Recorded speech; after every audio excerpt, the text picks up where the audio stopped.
Can you play D1 basketball without a scholarship?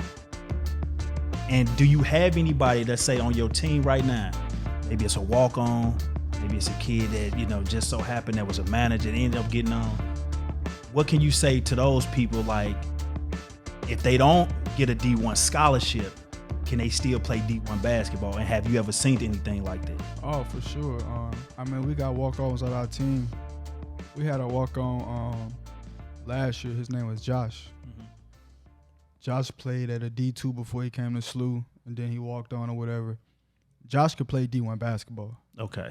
He can play. Mm-hmm. But we just had a better team, so we had people who was in front of him, but he was a D1 player, mm-hmm. But the game of basketball was something he loved, so the walk-on position for him was what he took.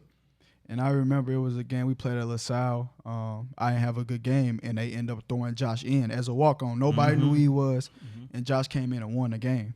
See? And, yeah, a lot of people, I hear it all the time. A lot of parents, they ask me about it. What if my kid don't get a D1 offer? It's cool to go play an NAI or JUCO or a D2 or something like that.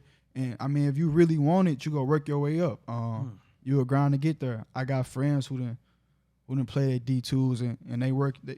If you love this game, you wanna get to the D1 level, you go do what you gotta do to get there. So that's really all there is to it.